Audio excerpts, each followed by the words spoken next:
Bom, e nós já estamos com a Júlia, né, Júlia? Júlia Guimarães, seja bem-vinda. Muito obrigado por aceitar o convite e estar conosco. Elianai, o prazer é meu estar aqui. Vocês estão me ouvindo?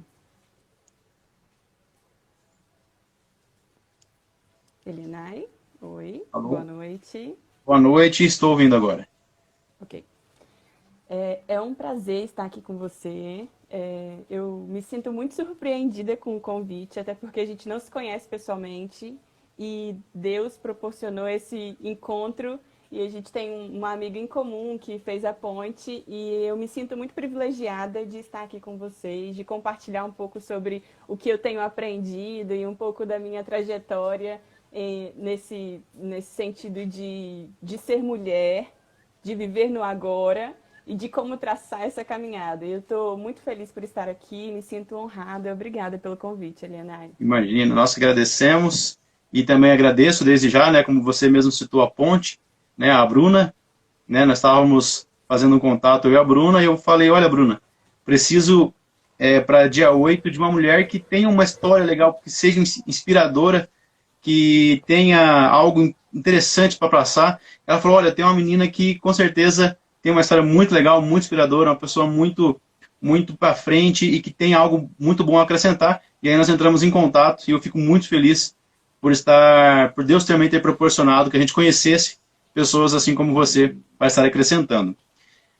Bruna, Júlia, nós temos, eu vou aqui, alguns dados básicos que eu estava pegando apenas para contextualizar, né? Hoje eu moro numa cidade, a cidade de Piraquara, que é uma cidade que ela possui também, né, uma comunidade, possui também uma aldeia, a aldeia Araçaí, que é uma aldeia também que tem uma população indígena, né?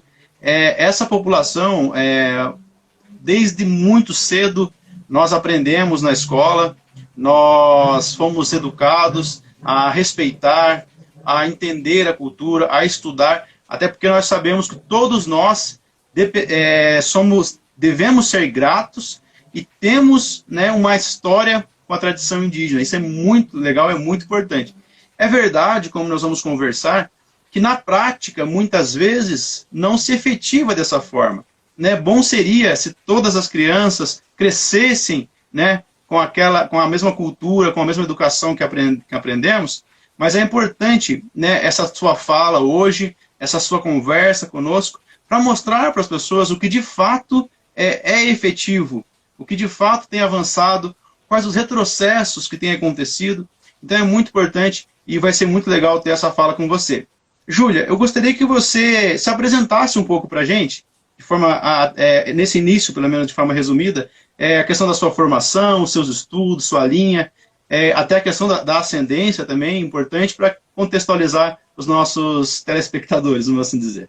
Meu nome é Bacana. Júlia, para quem não me conhece, eu tenho 25 anos, sou advogada, sou uma pós-graduanda em antropologia intercultural.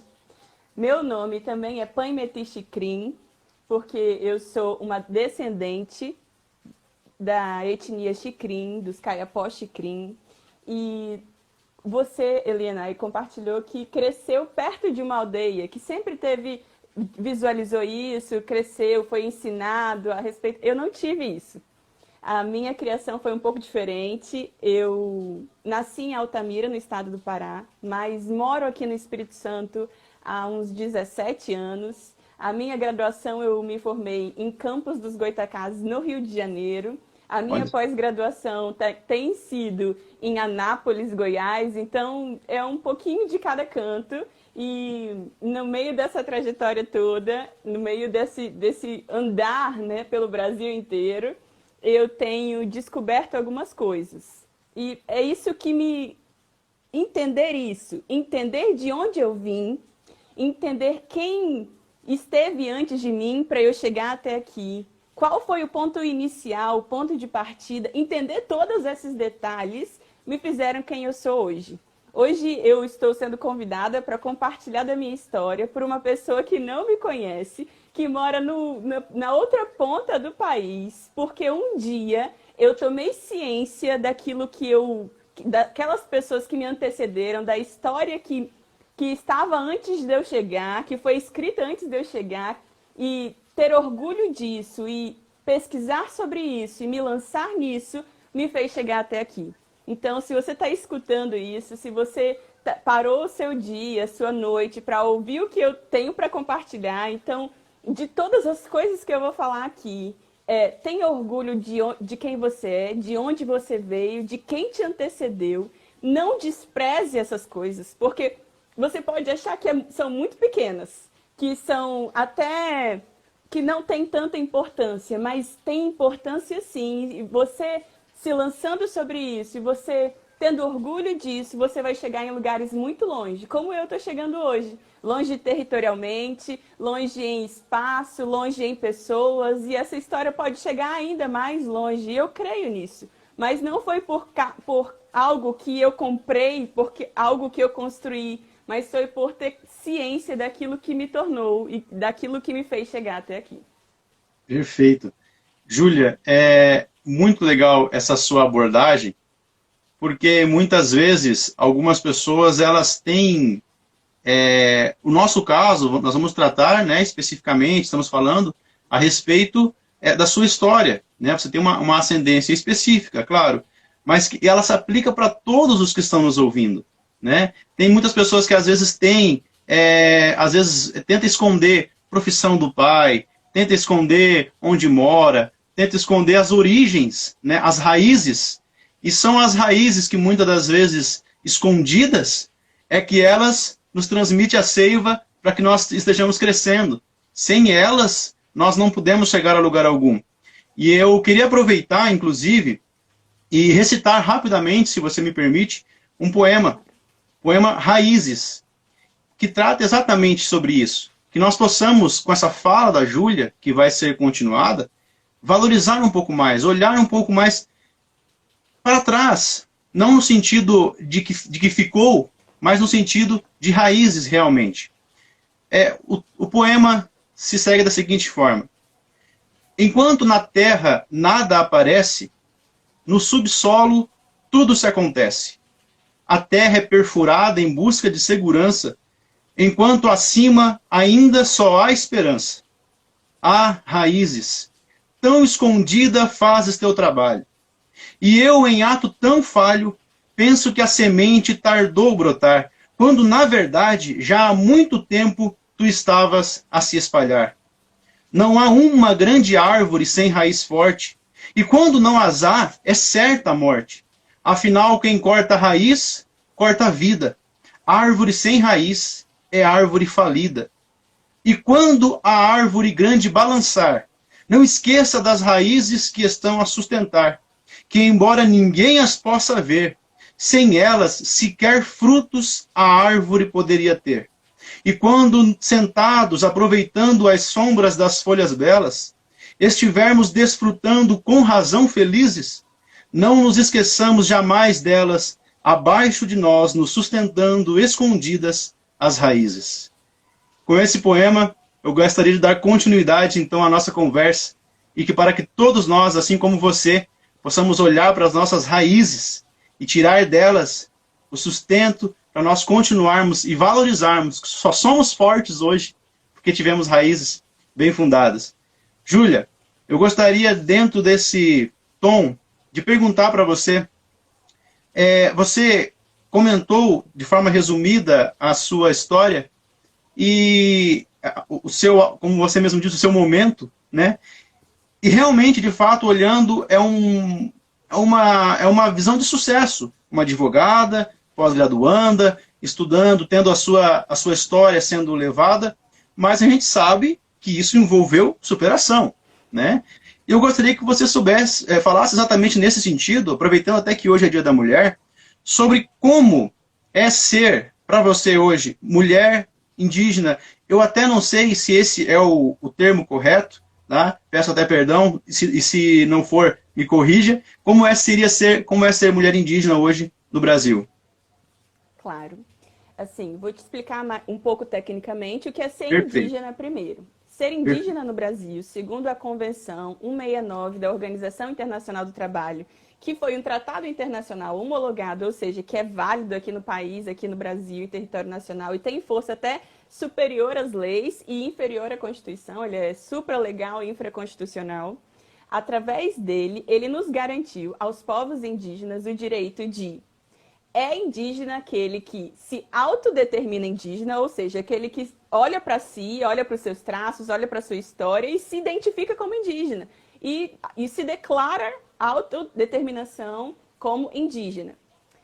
E tem um senso de pertencimento a um povo indígena.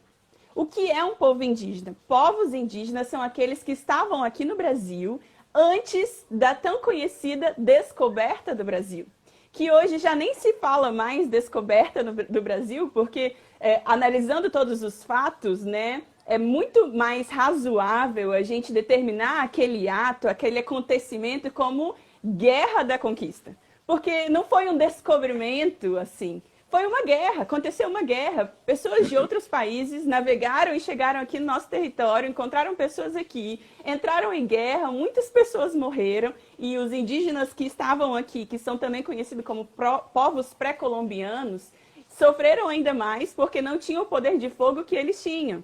E acabou prevalecendo uma colonização, ou seja, uma língua foi imposta, um jeito de se vestir foi imposto, uma forma de olhar o mundo foi imposto. Tudo isso foi uma colonização que aconteceu conosco e com a maior parte do Brasil. Mas existem povos aqui ainda que estão isentos dessa colonização, ou que estão em processo de colonização, ou que nunca tiveram contato nenhum com esse mundo externo. E aí o Código dos Silvícolas, que é o Código dos Indígenas, o direito indígena, tem um código que está em desuso atualmente, porque existe uma pulverização de leis indígenas nesse sentido, mas que até identifica ou classifica os índios hoje como isolados, como integrados à sociedade e como semi-integrados. Isso é a classificação dos indígenas no Brasil. Mas se alguém se autodetermina indígena e tem o senso de pertencimento a um desses povos, que segundo a pesquisa do IBGE de 2010, existem mais de 300 povos indígenas diferentes no Brasil, e cada povo indígena tem a sua história, cada povo tem a sua língua, cada povo tem os seus costumes. É incrível a diversidade cultural indígena atual aqui no Brasil. Quando você pensa em pessoas diferentes, você logo se pensa em países diferentes, né? Porque línguas diferentes, comidas diferentes, modo de viver diferente, mas dentro do nosso país, que é um país continental, cabe mais de 300 povos falando línguas diferentes, com costumes diferentes, com histórias diferentes. Então, se você se autodetermina indígena e tem um senso de pertencimento a um desses povos, você é um indígena.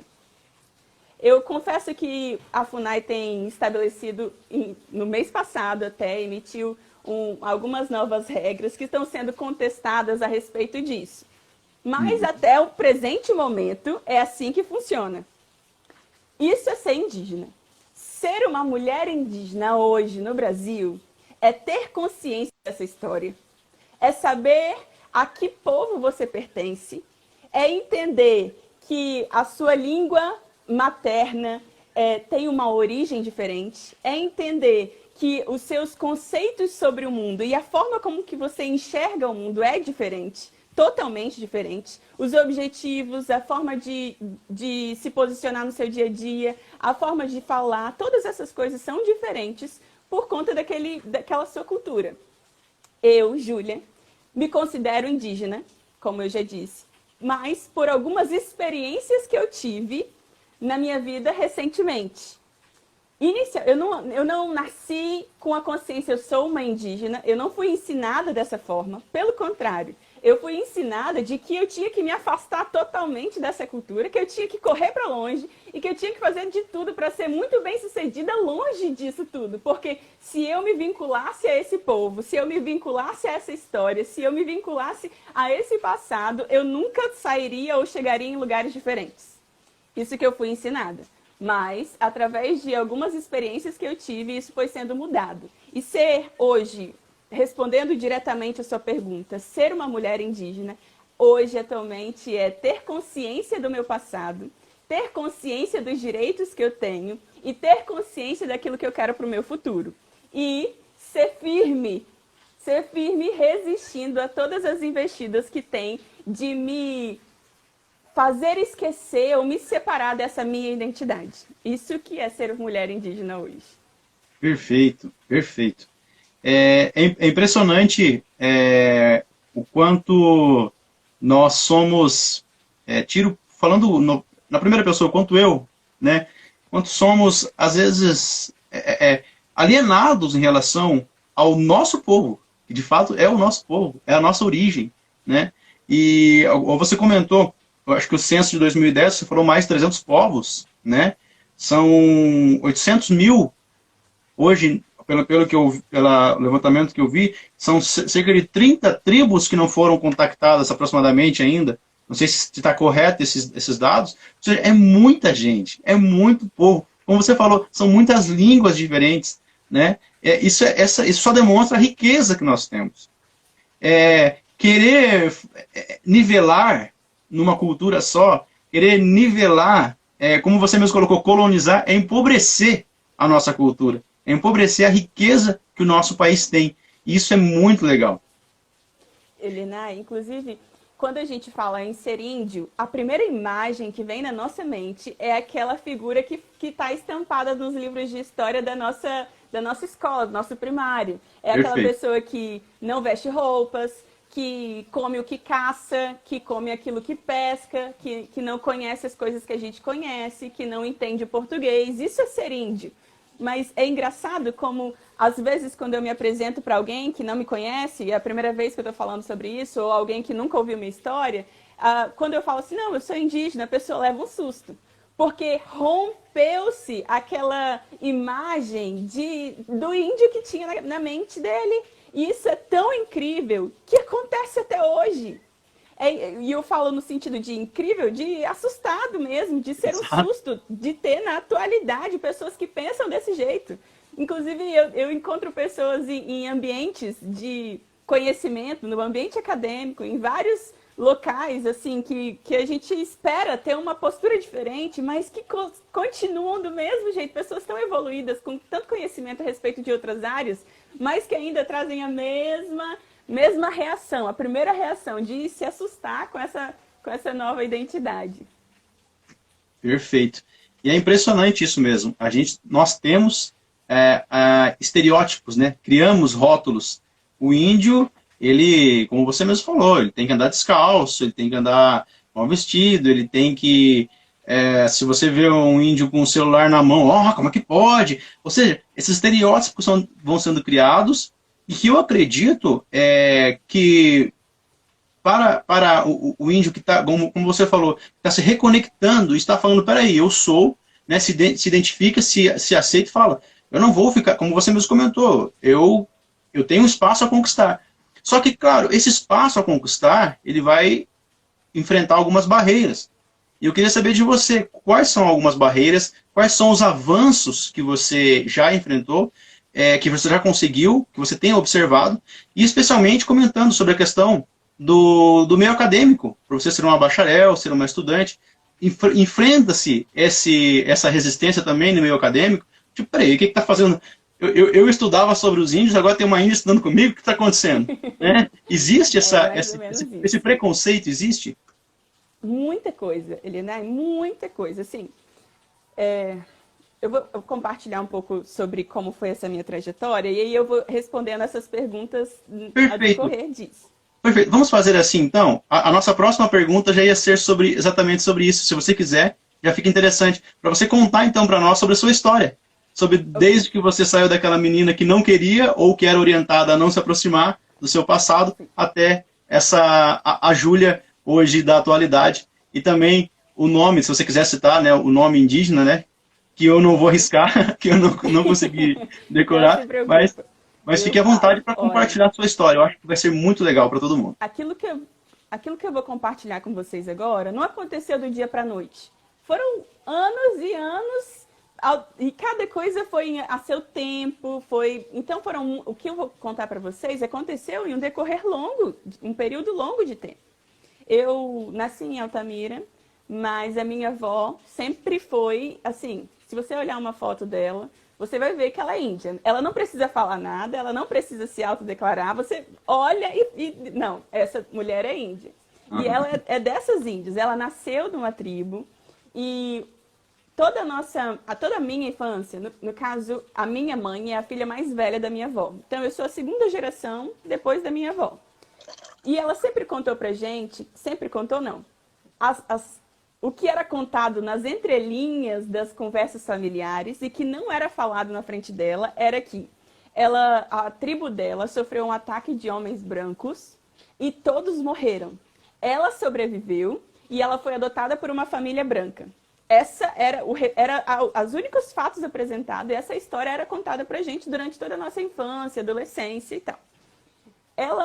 Tanto a minha mãe quanto a irmã dela, a minha tia, a primeira geração, né, depois da minha avó, sempre sofreu muito por ser índio. Eles moravam em Altamira, antes de morar em Altamira, eles moraram na Ilha da Fazenda, que é uma ilha mesmo, assim, só chega de barco, que é localizada no meio do rio Xingu e é território de uma outra cidade chamada Senador José Porfírio, que era uma área de garimpo.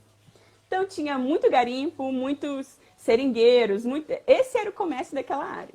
E eles sofreram muito, muito mesmo, todos os tipos de violência possíveis, só pelo fato de serem filhos da Índia, de serem descendentes indígenas, de serem índios, de carregarem esse sangue, de carregarem essa história.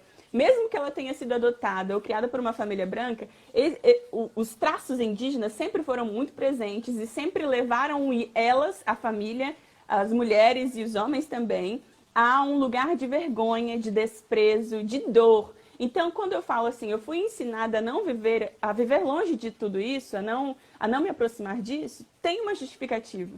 Foi muito doloroso para elas carregarem isso e viverem isso. E eu entendo isso completamente delas. Hoje eu entendo, antes eu não entendia.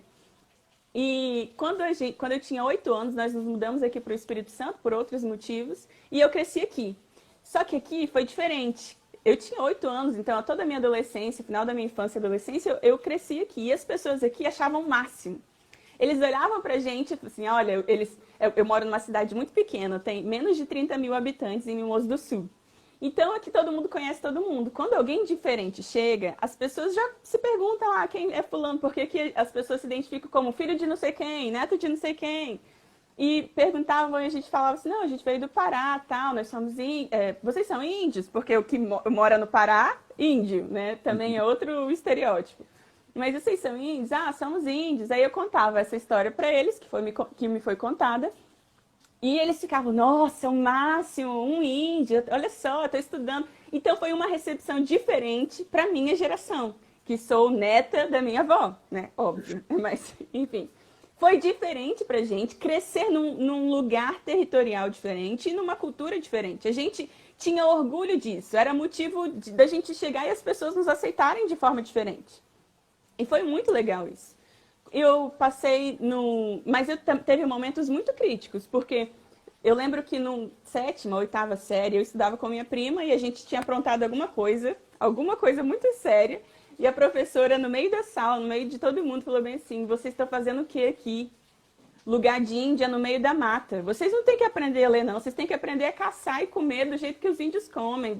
E isso sempre entrou em choque com a nossa identidade, porque nós somos ensinados, a gente nunca soube ou foi ensinado de que índio não tinha que estar ali. Pra gente, a gente era índio e estava feliz e vivendo daquele jeito, aprendendo na escola e tudo mais. Isso eram choques que teve. Eu ensino médio, eu fiz no Instituto Federal do Espírito Santo e me formei integrado a um curso técnico de informática. E lá, muitas vezes, eu ouvia assim, você está fazendo o que aqui? Você está roubando a vaga de outra pessoa. Você não tinha que estar aqui. Você tinha que voltar para sua terra. Você tinha que aprender a caçar. E as pessoas falavam isso em tom de brincadeira. E eu sempre levei na brincadeira também. Hoje eu tenho a consciência do que aquilo poderia significar naquele momento da minha vida. Quando eu fui fazer o meu vestibular, eu me inscrevi no SISU, eu era técnica informática, optei por um curso na área de informática. E consegui uma vaga no Instituto Federal Fluminense, em Campos também. E logo em seguida eu fui e me inscrevi no ProUni. E aí, como eu já tinha a vaga que eu queria, no curso que eu queria, eu me inscrevi para um curso de Direito. E aí, na hora de fazer a inscrição do ProUni, eles perguntam se somos pretos, pardas ou indígenas. Falei, sou indígena, né? Só que quando eu marquei a opção indígena, perguntou qual que era a minha tribo e onde se localizava. Falei, meu Deus, essa informação eu nunca tive. Aí eu tive que recorrer à minha mãe. Mãe, e aí? Aí ela me falou assim, não, minha filha, olha, até onde nós sabemos, pelo que as pessoas falavam pra gente, nós somos Caiapó, do Alto Xingu, que é a localidade onde minha avó nasceu, naquele território ali. Coloquei isso e ganhei uma bolsa 100% de direito. Aí eu falei, meu Deus do céu, agora eu sigo na área de informática, já estou adiantada nessa área e tal, ou eu vou para a área do direito. Pedi um direcionamento para Deus e acabei optando pelo direito. Só que, ao mesmo tempo, eu tive muitos conflitos, porque como que eu optei por estudar numa universidade particular, sendo que o peso de uma universidade federal é muito diferente. Mas mesmo assim eu segui na área do direito, fui me apaixonando pelas matérias. Nossa, foi incrível a minha evolução de gostar mesmo do direito. E aí um dia eu tive uma aula de direito constitucional e teve uma questão no final da aula que era sobre direito indígena, porque direito indígena é tratado pela Constituição de 88 também. E eu, no final da aula, eu procurei a minha professora e falei, professora, é só isso que eu vou ver na minha faculdade inteira sobre direito indígena? Ela, por que isso? E eu contei para ela da minha história, ela falou assim, meu Deus, Júlia, você precisa estudar mais sobre a sua história, você precisa contar a sua história para outras pessoas precisam ouvir de você essas coisas que você está me contando, sabe? E ela falou para mim assim, sabe por quê? A sua história me fez mudar de opinião a respeito das cotas. Olha só. Porque o que eu achava a respeito das cotas foi mudado agora ouvindo a sua história. Mais pessoas precisam ouvir sua história e você tem espaço, tem muito espaço, porque pouquíssimas pessoas se dedicaram em estudar, em debruçar sobre o direito indígena. E ela me incentivou muito, muito mesmo. Era meio da faculdade, mais ou menos. E aí eu falei, meu Deus, então tá, isso é legal, eu gostei, é uma área que tem me despertado. E agora, como que eu vou descobrir a minha história? Procurei minha mãe, procurei minha família e eles não me apoiaram muito não, porque eles falaram que, olha, sai dessa vida, não vai mexer com índio não, já demorou muito pra gente conseguir sair daquele meio e agora você tem a oportunidade de seguir sua vida, você quer voltar para aquilo? Não, não vai isso, não faz isso e tal. Mas eu falei, não, eu quero, e minha mãe acabou me apoiando e a gente foi conversar com a minha avó. Nossa, minha avó quase me matou, ela falou assim, olha, eu não quero saber disso. Se algum dia você for falar sobre isso em algum lugar, você não me chame, porque eu não vou. Eu não quero que você mexa nisso. Eu não quero que você se envolva com isso. E foi terminantemente contra eu me lançar sobre isso. Mas continuei. Continuei pesquisando. E um dia, meu tio, o filho mais novo da minha avó, que morava no Pará naquela época, foi até a FUNAI, lá de Altamira, para conseguir saber de algumas coisas sobre emprego e tal, e lá ele viu uma mulher muito parecida com a minha avó. E essa mulher indígena, procurei ele e falou assim, você conhece a Bancro? Ele, Balcro? Porque o nome da minha avó é Ana Balcro dos Santos. Aí ele, eu conheço, ela é minha mãe. Aí ela falou bem assim, olha, ela tem parente vivo. Fala pra ela que nós queremos conhecer ela. Ela tem parente vivo. E o meu tio ligou pra gente contando, ele morava no Pará, a gente no Espírito Santo. E nós, como que ia contar isso pra vovó? Que ela já tinha se recusado totalmente de falar sobre qualquer coisa. E agora, como que a gente contou? Aí com todo cuidado a gente foi contar pra ela, ela falou assim, isso é mentira. Se eu tivesse parente vivo, eu me lembrava. Só que índio, ao mesmo tempo, todos os índios tratam uns aos outros como parente. Então, se um índio de uma etnia vê um índio de uma outra etnia, ele vai chamar ele de parente. E a gente entendeu que era isso, que a etnia dela ainda estava viva, que a história dela estava... A gente entendeu que era isso. E eu continuei pesquisando. Achei na internet Helena, se passar o horário, você me fala, por favor. Não. À vontade. Achei na internet um evento chamado CONPLAY, que era o Congresso Nacional de Pastores e Líderes Evangélicos Indígenas. Que é jovens ainda, CONPLAY jovem, que aconteceria na Tríplice Fronteira, na fronteira com o Peru, com a Colômbia e com o Brasil. E era um congresso de índios cristãos para compartilhar sobre uns com os outros as dificuldades que estavam enfrentando naquele momento. Falei, meu Deus do céu. É a minha oportunidade de conhecer essas pessoas, de conhecer tudo isso, de ter algum contato direto com toda essa história. Eu não tinha expectativa nenhuma, mas era o que eu queria saber mais, eu queria aprender mais e o que mais importante seria ouvir do próprio índio. E aí eu contei para minha família falou assim, Júlia, na época estava passando uma novela na Globo, falou, Júlia, você vai ser traficada, você vai ser levada para a Turquia, você vai ser levada para outro país. Mas acabaram me apoiando. E uma amiga minha me acompanhou ainda, a gente atravessou o país, a gente pegou 6 horas de carro, pegamos 3 aviões, conhecemos vários aeroportos, chegamos no último ponto, no último aeroporto, tivemos que pegar um barco para chegar no território do local que ia ser o evento, que ia ser numa tribo, Ticuna, na Tríplice Fronteira. Quando a gente chegou lá, tivemos que pegar um motocarro, foi uma aventura mesmo. Cheguei naquele lugar, conheci índios do Brasil inteiro, tinha representantes indígenas cristãos do Brasil inteiro naquele lugar. Tinha representantes indígenas de vários países, conheci índios da Colômbia, índios do Peru, índios da Bolívia, que se tornaram meus amigos pessoais. Conheci índios da Coreia, conheci pessoas que trabalham com direito indígena, com indígena dos Estados Unidos, do Canadá, sabe? Foi incrível a experiência que eu tive naquele lugar. Naquele lugar, eles me perguntaram sobre a minha história, eu compartilhei e eles falaram assim, Júlia, não desiste, não desiste, resgata a história da sua família, não deixa se perder, nós já perdemos muitas coisas, não deixa a sua história se perder, você está aqui, você está vendo como funciona, você está dentro de uma faculdade, investe nos seus estudos, você que tem esse contato, essa ligação com o povo indígena, você já é diferente de outras pessoas que não têm. Você já está adiante de outras pessoas. Então, investe nisso, se lança nisso, estuda isso, resgata a sua história. A gente te ajuda. E me mostraram pessoas que tinham feito isso já.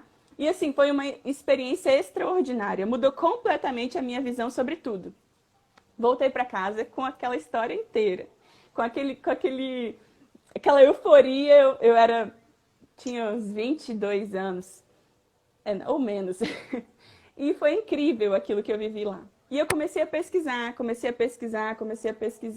Terminei a minha faculdade. Lá no evento do Complay, eu fui presenteada com uma cartilha de direitos indígenas, que tinha acabado de ser lançada pela ANAJURE. ANAJURE é a Associação Nacional de Juristas Evangélicos, que eu descobri que tinha um departamento que prestava serviços jurídicos para agências missionárias que trabalhavam com povos indígenas. Então, indiretamente, trabalhava com o direito indígena também.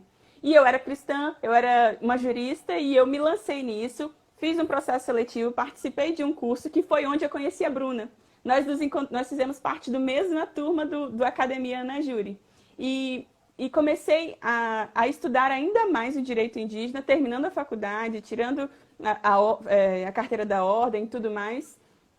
E comecei a estudar sobre isso, conhecer pessoas que faziam parte, que tinham ligação com a ANAJURE, que tinham ligação com as agências missionárias, que tinham ligação com os povos indígenas.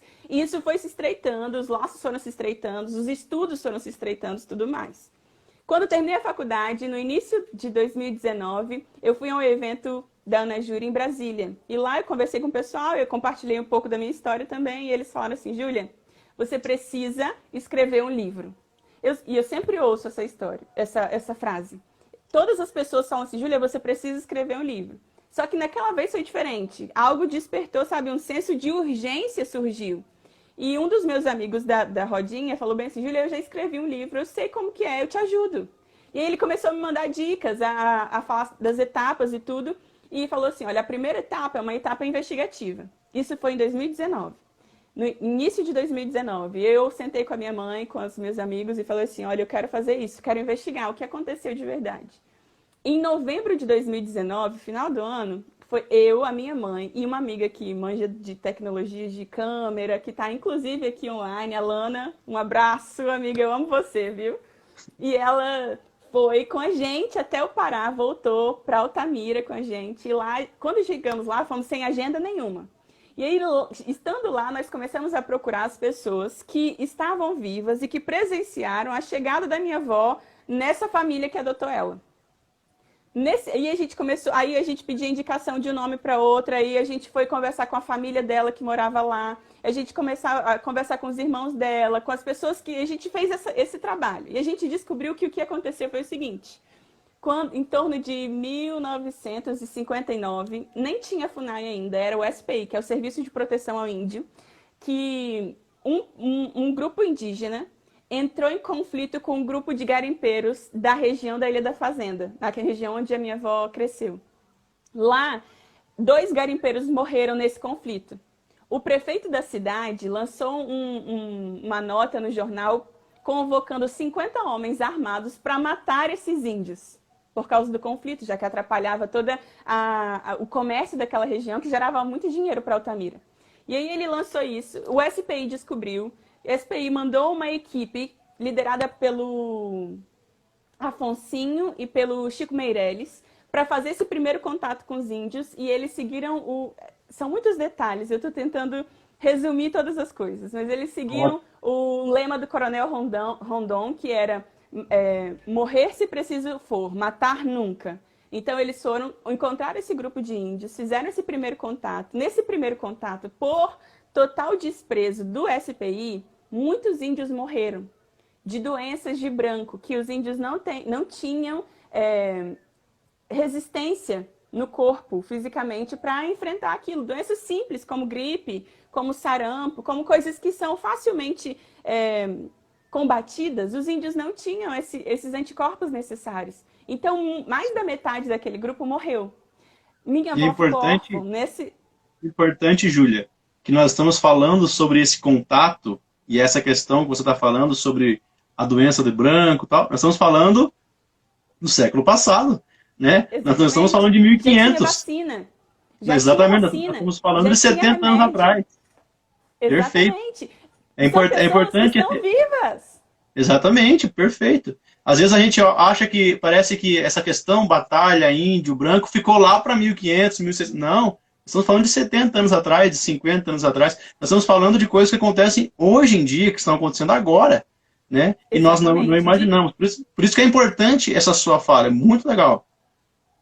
E a gente tem que ter essa noção, porque senão a gente deixa num passado remoto algo que já aconteceu, não, mas é algo que continua acontecendo. Perfeito. E eles foram fazer esse primeiro contato, eles já tinham um histórico, Coronel Rondon, os irmãos Vilas Boas, eles já tinham feito história nessa área, o bastante para ensinar que o primeiro contato deve ser totalmente sustentado com uma rede de apoio de saúde, uma rede de apoio de transporte, mas que não foi feito. Mesmo eles sabendo, tanto que o SPI foi fechado sob acusação de genocídio, de fazer isso propositalmente, de levar essas doenças para os índios como forma de eliminar todos eles e facilitar a construção das estradas, facilitar a construção dos empreendimentos, facilitar a derrubada de árvores, facilitar todas essas coisas que era bom comercialmente para o governo. E isso aconteceu. Minha avó ficou órfã nesse período. E várias coisas aconteceram. E depois de um tempo a gente foi conversar sobre isso com ela e ela falou bem assim, minha filha, a gente tem uma estimativa de que ela tinha 8 anos na época, porque como não tem registro do dia e da data que nasceu, a gente estima que ela tinha 8 anos quando tudo isso aconteceu. Ela falou bem assim, minha filha, eu escutei um barulho, era o motor do barco ligando, que o chefe dessa expedição e alguns índios estavam indo para a cidade. Ela falou assim, minha filha, eu escutei um barulho e eu corri porque eu queria saber o que era aquilo. E eu entrei dentro do barco. Eu lembro e ela falando para mim isso hoje, gente. Eu lembro do barco andando, eu olhando para o chão do barco e eu tentando imaginar o que estava acontecendo. Por que a água não me cobria? Porque ela estava dentro de no meio de um montaréu de água, mas o barco ali protegia ela. Ela nunca tinha visto aquilo. E ela falou, eu me lembro da sensação que eu tive naquele momento. E aí no meio, como era um percurso muito longo, eles paravam em locais que eram preparados para isso, para passar a noite, porque navegar à noite era muito difícil, era bem perigoso, na verdade, por animais, por não enxergar pedras, caminhos e tudo mais. E eles passaram a noite na Ilha da Fazenda, num barracão que era para fazer isso mesmo, esse serviço, prestar esse serviço. E ela, naquela noite, tinha vários homens, né? Só tinha homens no barco. E tinha umas mulheres naquela vila, naquela ilha, que falaram assim, não, a gente cuida dela. Cuidaram dessa menininha de 8 anos. Que foi a família que adotou ela depois. Então ela foi adotada por essa família, ela não chegou a voltar até a tribo, até o povo dela. Depois daquele momento que ela saiu do meio deles e foi levada para outro lugar, ela não voltou mais. E aí ela foi adotada por uma família branca e ela me contou, aí ela em prantos, em momentos que ela se deixa a gente tocar nesse assunto, ela contou que ela foi muito humilhada porque antigamente não se considerava a língua materna como língua. Eles falavam que isso era gíria. E por isso que era uma imposição aprender o português. Porque para se comunicar com toda a sociedade envolvente, mas porque eles não consideravam como língua. E aí ela era muito criticada e ela falou, eu fui muito humilhada porque eu falava gíria. Um dia, fulano de tal riu tanto de mim que eu falei assim, eu nunca mais falo isso. Então, foram bloqueios que foram sendo construídos por causa da imposição da sociedade. Então ela não queria ser índia ou não falava a língua dela, não era porque ela decidiu simplesmente do nada isso, mas foi por causa do que a sociedade fazia. Ela cresceu, teve filhos, os filhos sofreram por causa disso, teve um casamento totalmente conturbado por conta de ser índia, várias coisas aconteceram. A gente se mudou para Altamira e quando a gente voltou, descobrimos que toda essa história que tinha acontecido, que a gente nunca teve contato, e aí a gente começou a pensar a respeito de que grupo era esse. E aí a gente procurou a FUNAI, procuramos alguns índios que eram vivos e que lembravam dessa história ainda. E eles falaram assim, olha, vocês são Xikrin. E é incrível esse senso de pertencimento que a Convenção 169 fala, é muito real. Porque eu me lembro de estar sentada numa cadeira, conversando com um dos funcionários da FUNAI, um índio passando e falava assim para mim, você é Xikrin, você é uma Xikrin, você é uma Xikrin, você é Xikrin, várias vezes afirmando isso várias vezes. Então esse senso de pertencimento a um grupo existente é muito real e é muito empoderador também, porque isso estava muito distante de mim, do meu dia a dia, da minha história, de tudo isso. Mas quando isso aconteceu, quando essa aproximação aconteceu, foi de forma muito acolhedora. Eles amaram tudo isso, eles amaram rever a minha avó. E aí a gente começou a pensar assim, não, a gente precisa procurar a fala de um índio, a visão do índio. E aí eles indicaram pra gente assim, olha, vai na tribo mais próxima da cidade. Só que era tipo 7 horas de viagem de carro, 4x4, numa estrada de chão, num acesso dificílimo, num lugar que não tinha placas nem nada. E a gente não sabia o caminho e tinha que ir perguntando até encontrar. E aí a gente foi, no meio depois de todos os perrengues que a viagem trouxe, a gente conseguiu encontrar essa tribo mais próxima dos Xikrin. Quando a gente chegou lá, a gente foi procurar o índio, que falaram o nome pra gente, né, um índio específico. Quando a gente foi falar pra ele, não, a gente tá aqui com a Balcro e tal, eles falaram assim, uma índia, que era a esposa desse índio que a gente foi procurar, abraçou a minha avó e começou a chorar. Muito alto, ia gritar, e todos os índios em volta começaram a chorar e a gritar, e foi tão emocionante, Elianai, foi tão emocionante que não teve uma pessoa que estava ali naquela tribo, naquela aldeia, as pessoas que estavam com a gente, as pessoas que moravam ali, que não teve uma pessoa que não chorou. E aí a gente foi descobrir por que ela chorou depois, e ela descobriu que ela era irmã da minha avó. Então, a minha avó tem vários irmãos vivos, ela tem uma família viva que estava lá para conhecer ela, para conhecer parte da família dela, para saber o que aconteceu. E um dos detalhes que mais me deixou assim espantada foi e que causou comoção na irmã da minha avó foi que ela falou assim, eu tinha certeza, com um português bem difícil, eu tinha certeza que Kuben matou Bancro. Ela fala que Kuben é branco, é o homem branco para eles. Então, ela tinha certeza que o homem branco tinha matado a minha avó. E tanto que é costume dos indígenas que os avós deem os nomes para os netos.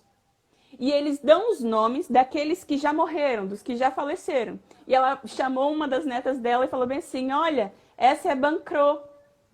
Tinha uma neta dela com o nome da minha avó, porque ela tinha certeza que a Bancro, irmã dela, já tinha morrido.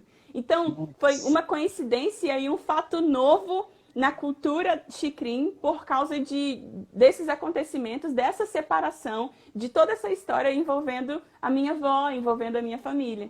E eu penso hoje eu entendo um pouco mais tecnicamente, porque, como eu falei no início, eu estou estudando um pouco de antropologia intercultural. E aí eu tenho entendido um pouco mais sobre esses processos. Mas eles são muito dolorosos, sabe? Hoje eu estou compartilhando isso aqui com você, rindo, e a gente está falando de fatos que já aconteceram e sobre as novas descobertas. Mas tudo isso, para viver tudo isso, foi muito doloroso viver isso.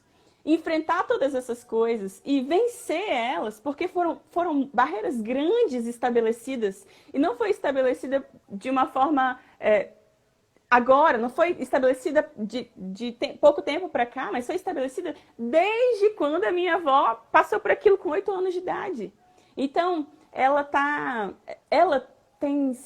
sempre foi uma guerreira, mas ela tem se mostrado ainda forte hoje, quando ela enfrenta os medos dela, enfrenta essas barreiras, enfrenta todas essas coisas. Da mesma forma, quando eu olho um pouco para a cultura que é a cultura Xikrin, e que foi tão distante da nossa cultura, do nosso crescimento, a gente encontra características tão reais e tão próximas, sabe?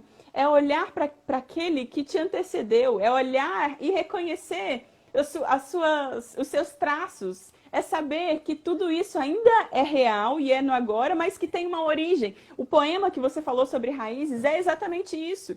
E uma frase que sempre me impactou sobre o cristianismo, e eu falo do cristianismo porque eu sou cristã, mas isso você pode aplicar em qualquer religião, de que o cristianismo se importa com o passado, se importa com a história, é porque no passado que estão as raízes do cristianismo. Jesus e Deus não escolheu o agora ou só você. Isso foi uma construção de escolher um povo, de separar um povo para ele, de levantar, de trazer o filho dele ao mundo. A nossa fé tem raízes no passado. E os nossos olhos têm que estar no futuro, porque as raízes do passado que garantem a nossa fé na esperança futura. Então, quando a gente despreza a nossa história, a gente acaba desprezando ou diminuindo a nossa esperança de futuro. Quando eu descobri de onde eu vim, quando eu descobri a minha família, eu sei que onde eu estou hoje é muito, sabe?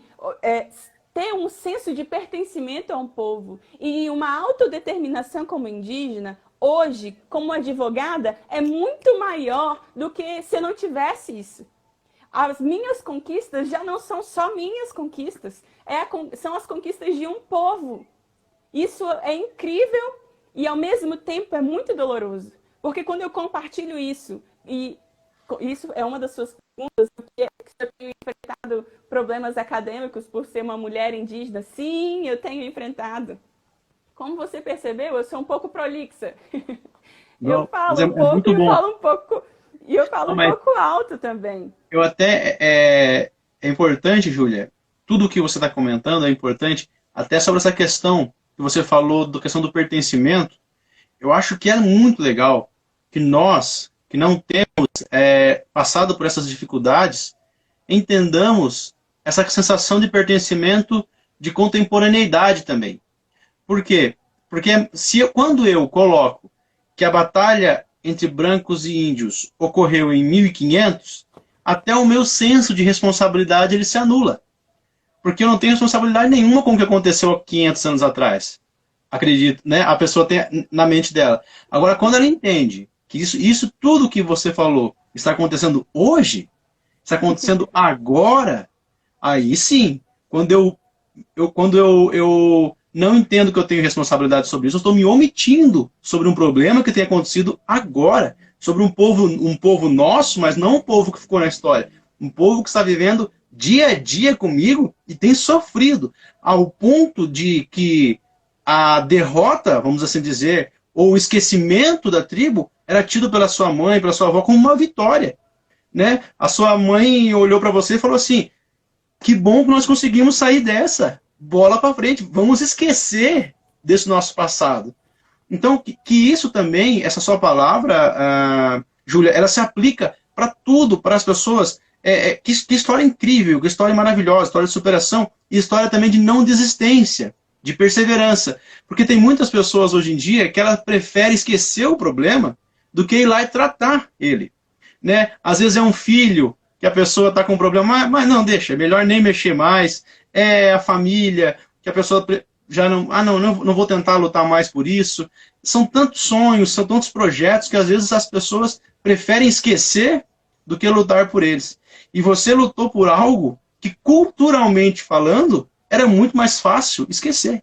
Era muito mais fácil deixar para lá e simplesmente, talvez hoje, você está contando assim, olha, a minha avó era de uma tribo, mas até usando, né, uma expressão errada, graças a Deus, nós vencemos e hoje eu sou uma advogada, eu sou uma estudante, eu já não sou... Olha que interessante, você voltou lá e levou esperança para sua avó, para sua tia-avó, sabe? Levou alegria para pessoas que achavam que teriam um luto, mas que na verdade não tinha luto, tinha uma pessoa viva que ela poderia abraçar e você deu essa oportunidade para elas. História maravilhosa, incrível. Parabéns mais uma vez pela sua determinação e que orgulho, né, de nós vermos mulheres lutando e que bom seria, né, se todos nós pudéssemos, eu não sei se seria essa a maneira correta de falar, não seria ajudar, mas entender que quando nós vemos um índio, né, uma pessoa de ascendência indígena conquistando, nós nos alegrarmos por isso.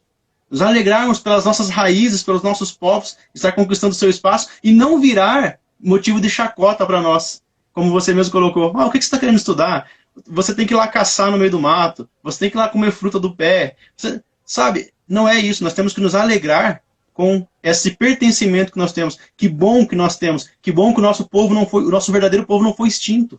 Né? Que bom que nós ainda temos eles no nosso meio, e nós temos que aproveitar essa dádiva, essa oportunidade de ter as nossas raízes ainda junto com a gente ao nosso lado.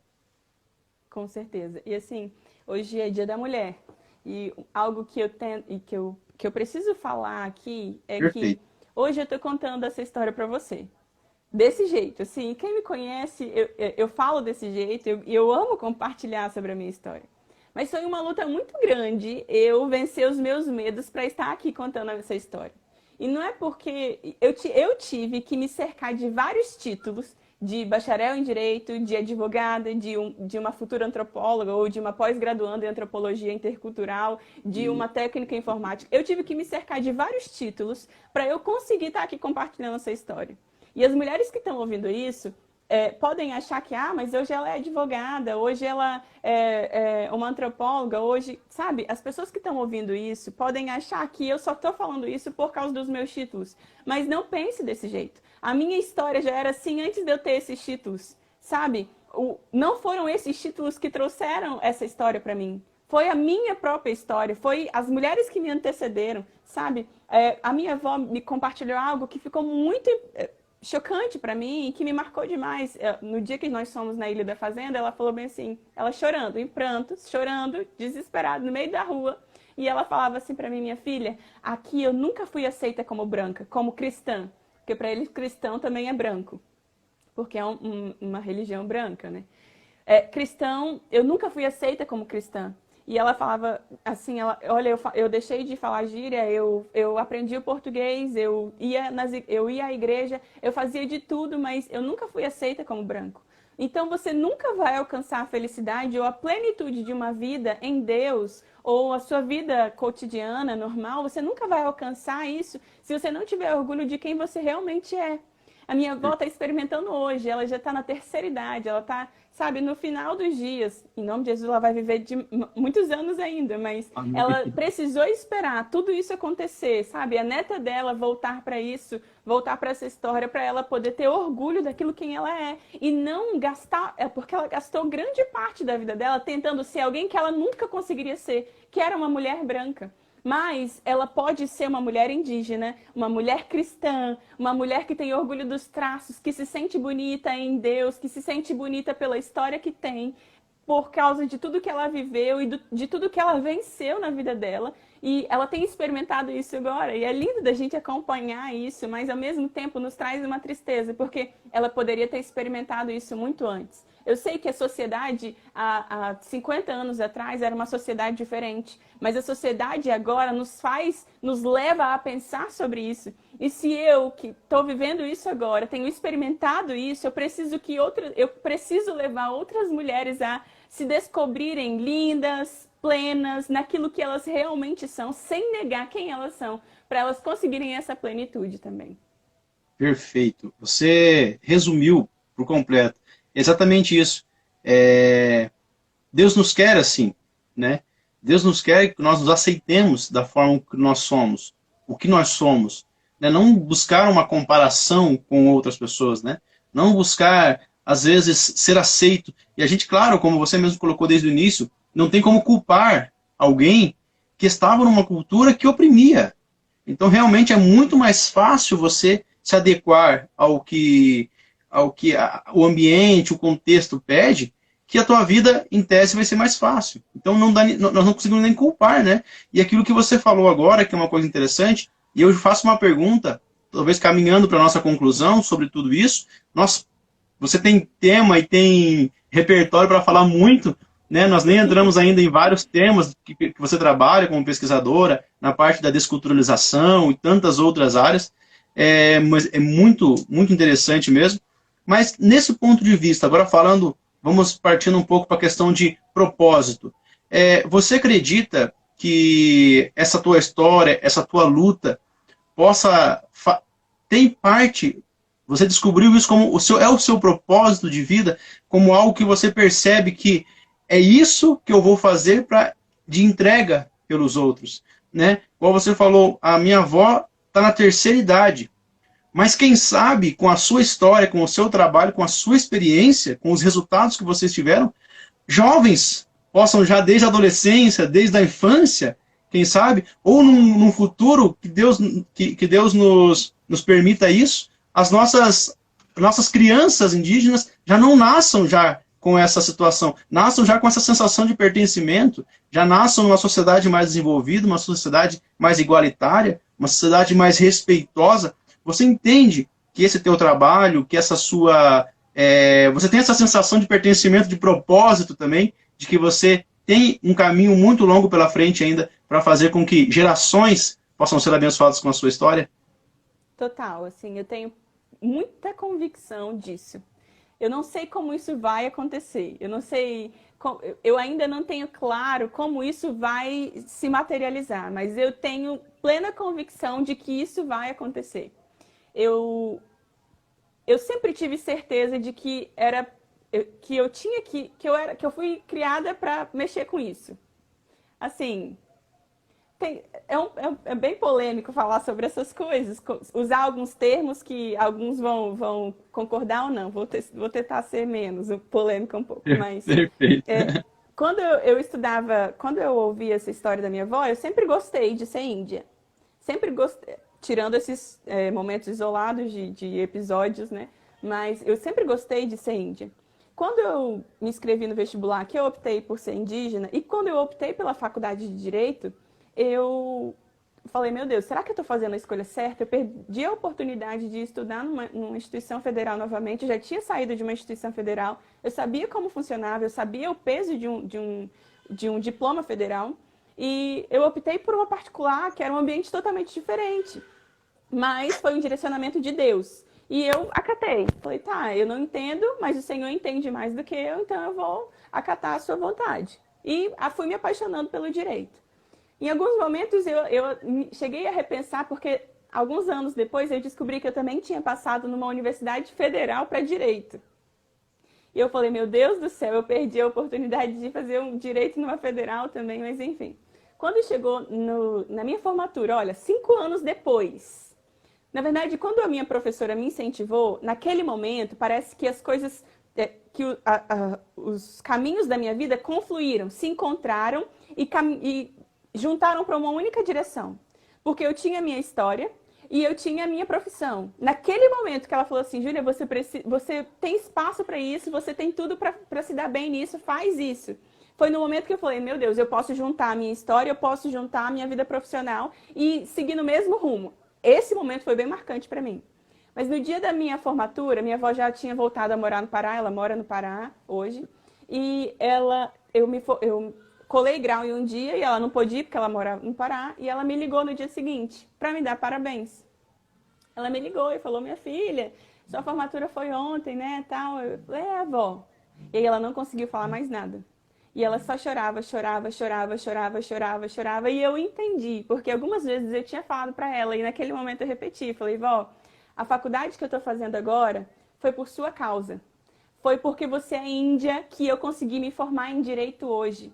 Aquilo que eu vivi ontem, a colação de grau, 5 anos de estudo que eu não tenho condições, que eu não tinha condições de pagar, eu consegui por causa da senhora. Porque a senhora é índia, porque a senhora deixou esses genes para mim, porque a senhora tem essa história comigo. Naquele momento, sabe, a escolha que eu fiz cega no início da faculdade, como obedecendo ao Senhor, um direcionamento dele, naquele momento fez sentido. Porque nenhum outro diploma, em lugar nenhum, de qualquer outra universidade, traria aquela sensação na vida da minha avó, alcançaria a vida dela, trazendo esperança e orgulho, sabe? Eu fui a primeira pessoa na minha família inteira a experimentar algo bom por ser indígena. E isso restaurou, foi uma chave importante de restauração do meu orgulho familiar. Do orgulho de toda a minha família sobre as nossas raízes. Essa política pública que é tão questionada, e por isso que a minha professora fala, e as pessoas falam que essa história precisa ser contada, é porque não precisa ser só na minha vida. Isso pode alcançar tantas outras pessoas e fazer outras tantas entender o significado de uma boa política pública. Diferente da política pública aplicada pelo prefeito, que chamou 50 homens armados para matar os índios e causou toda essa repercussão que demorou gerações para serem vencidas dentro da minha família. E quantas outras famílias não foram alcançadas por causa disso? Nesse momento, quando a minha avó me ligou, quando a gente teve consciência de todas essas coisas, eu tive certeza daquilo que eu queria fazer algo em prol do meu povo, que eu queria significar, sabe, significar alguma coisa para eles ou prestar um serviço diferente para eles. Todos esses fatos foram cobertos e instruídos dentro do meu grupo cristão, dentro da minha igreja. A minha igreja sempre me apoiou, sempre me incentivou, sempre me levou a pensar além, a abrir os olhos, de falar que eu moro numa cidade pequena e é muito fácil a gente se acomodar ao que nos rodeia aqui. Mas eles sempre me incentivaram muito sobre a multiforme sabedoria de Deus, as formas diferentes de Deus agir. Se foi ele que fez esculturas, se ele fez culturas diferentes, o nome dele é glorificado nas culturas diferentes. Não tem que haver uma imposição sobre isso. Então, todas as minhas conquistas de hoje não foram feitas ou não foram alcançadas por um único motivo, mas foram por vários motivos. E o conjunto de todas elas me fez chegar até aqui.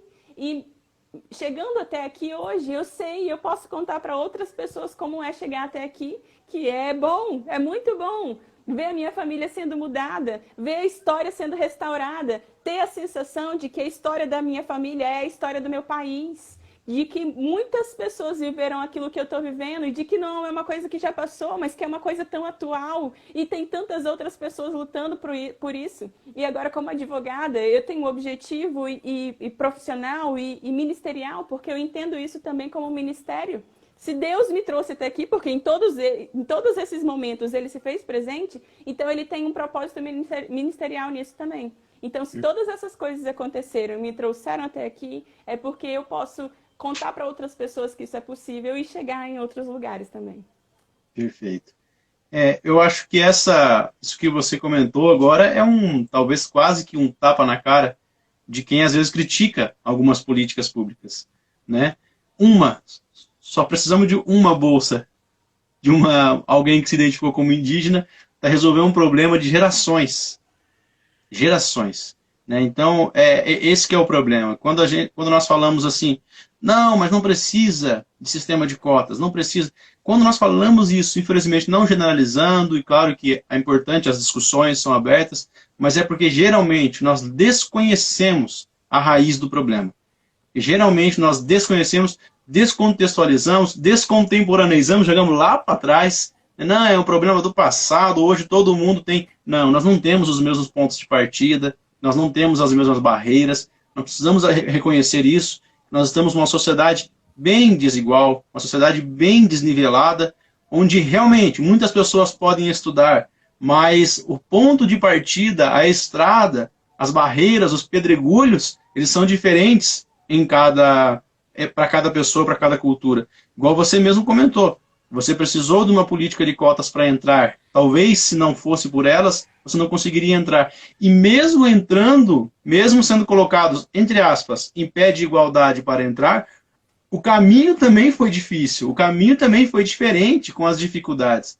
Então, eu acho que é importantíssimo essa sua fala, é importantíssimo tanto no sentido técnico que você colocou, que você deu uma aula no início para nós sobre a questão da legislação, isso é importantíssimo, a questão cultural que você trouxe, a questão do propósito, né, essa aplicação que você fez para todas as áreas da vida, inclusive colocando para as mulheres hoje, também nessa sensação do pertencimento, né, de aceitar-se pelo que ela é uma história muito rica, a sua história, vinda também com muito conhecimento, e isso é importantíssimo. Eu acho que esse mês nós estamos entrevistando várias mulheres inspiradoras, e mais uma vez nós somos presenteados pela sua história, pelo seu conhecimento, pelo seu carisma, pela sua forma de colocar e de ver o mundo.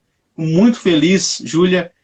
Obrigado mesmo pela sua participação com a gente, obrigado por compartilhar a sua história.